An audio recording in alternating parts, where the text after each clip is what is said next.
থাকবেন কতটা কি? আমি তো কেশপুরে আছি, কেশপুরে থাকবো ভোটের সময়, ভোটের দিনকে, ভোট হয়ে যাওয়ার পরেও থাকবো, ভোট হয়ে যাওয়ার পরেও থাকবো, যাতে মানুষ যেভাবে 2021-এ আক্রান্ত হয়েছে, যেভাবে উনি সন্ত্রাস করেছিলেন 2021-তে, সেই সন্ত্রাস আমরা করতে দেবো না। আমি নিজে থাকবো, মাননীয় জেলা সভাপতিকে বলেছি, উনি আমার সমস্ত অ্যারেঞ্জ করে দেবেন বলেছেন।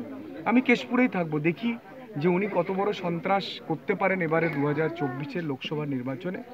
আমাদের এই এলাকাতে আমি আসবো বলে আজকে উনি বাড়িতে বাড়িতে গিয়ে আমাদের কার্যকর্তাদেরকে ভয় দেখিয়েছেন, চমকেছেন, কিন্তু মানুষ চলে এসেছেন। দেখুন, আমাদের কার্যকর্তা বেশি আসতে পারেননি, কারণ তারা ভয়ে সন্ত্রস্ত হয়ে ঘরের মধ্যে আটকে আছেন, কিন্তু গ্রামের মানুষ তারা এগিয়ে এসছেন।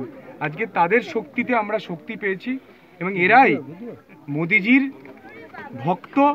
এরা ভারতবর্ষের উন্নয়ন চায়, এরা বাংলার উন্নয়ন চায়, এরা ঘাটালের উন্নয়ন চায়, এরা কেশপুরের উন্নয়ন চায়। গত 10 বছরে আমি মানুষকে জিজ্ঞেস করেছিলাম, আমি আপনাদেরকেও জিজ্ঞেস করছি, আপনারা সবাই আছেন এখানে সাংসদ, আপনাদের কোনো কলেজ বানিয়েছে 10 বছরে? না না না। কোনো স্কুল বানিয়েছে 10 না, বছরে? না। কোনো হাসপাতাল বানিয়েছে 10 বছরে? বাড়িতে বাড়িতে আপনাদের জন্য জল দিয়েছে? না আপনাদের জন্য এই রাস্তা বানিয়ে দিয়েছে? না আপনাদের এই যে মাটির বাড়ি, এগুলোকে পাকা করে দিয়েছে? না না না কোনো স্বাস্থ্য কেন্দ্র বানিয়েছে? না তাহলে কি করেছে আপনাদের? আপনাদের যে এই যে চাষবাস হয়, তার জন্য কোনো কোল্ড স্টোরেজ বানিয়েছে? না না আপনাদের যে এত ধান চাষ হয়, তার জন্য কোনো ধানের মিল বানিয়েছে? না। কিছুই করেনি, কিছুই করেনি একজন সাংসদ।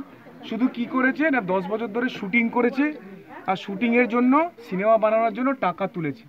2014-র আগে উনি তো প্রডিউসার ছিলেন না। 2014 লোকসভা দাঁড়ানো